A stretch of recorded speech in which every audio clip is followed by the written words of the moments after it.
নবান্ন ঠিক করবে, নবান্নের লোক আছে বসা। স্বয়ং নবান্ন ডিজে অরুণকে শেল্টার দিচ্ছে, নিরাপত্তা দিচ্ছে জেড ক্যাটাগরি। আয়ান তো অবাক, তৃণমূল কংগ্রেসের এইরকম দুর্দিন এসে গেল। একজন ছাত্রী মানে 2 টাকা দামের মানে কন্টেন্ট ক্রিয়েটার, তাকে স্বয়ং নবান্ন থেকে মমতা বন্দ্যোপাধ্যায় শেল্টার দিচ্ছে জেড ক্যাটাগরি নিরাপত্তা।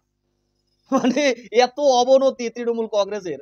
তৃণমূল কংগ্রেস তো এখন মানুষকে সাথে পাচ্ছে না। না, ডিজে অরুণও মানুষ, কিন্তু ডিজে অরুণ কি কোয়ালিটির মানুষ, কি ছাত্রী মানে ঘাটিয়া মাল ডিজে অরুণ, তা তো আমরা সবাই জানি। আর সবচেয়ে বড় কথা হচ্ছে ডিজে অরুণের কি ট্যালেন্ট আছে। ডিজে অরুণ কে, কোথাকার হনু ডিজে অরুণ, তাকে জেড ক্যাটাগরি নিরাপত্তা দিতে হবে। এখন মানে থানা থেকে ফোন এসেছে ডিজে অরুণের কাছে।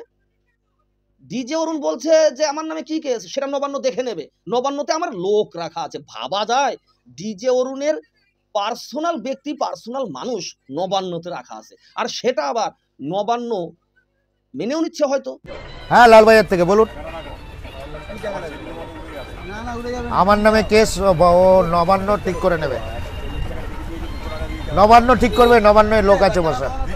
ডিজে অরুণের সাথে যার কথা হচ্ছে ওপার থেকে থানার বাবু, কোনো এক বাবু, তিনি হয়তো ডিজে অরুণকে বলছে ঠিক আছে স্যার, ঠিক আছে স্যার, নবান্নতে লোক রেখেছেন বা নবান্নতে লোক আছে, আমরা ঠিক আছে দেখে নেব। ডিজে অরুণ নবান্নতে লোক রেখে দিয়েছে ডিজে অরুণের শেল্টার দেওয়ার জন্য, আর নবান্ন সেটা আবার দাঁত কেলিয়ে হজম করে নিচ্ছে। মানে তৃণমূল কংগ্রেসের কি দিন এসে গেছে। মানুষ তো, রাজ্যের সাধারণ মানুষ তো তৃণমূল কংগ্রেসের পাশে কেউ নেই। এখন 2-4 জন মানুষ হয়তো ভয়ে হোক বা যে কোনো কারণে হোক উপর দিয়ে তৃণমূল কংগ্রেসের সাথে থাকার একটা অভিনয় করে যাচ্ছে।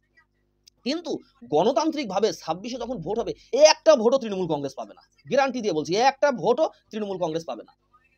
এবারকার 26-এ যে ভোট হবে, পশ্চিমবঙ্গের বিধানসভা ভোট, তৃণমূল কংগ্রেস যে মার্জিনে হারবে সেটা ভারতবর্ষের ইতিহাসে একটা রেকর্ড হয়ে থাকবে যে একজন রাজনৈতিক দল এত কম ভোটে হেরেছে।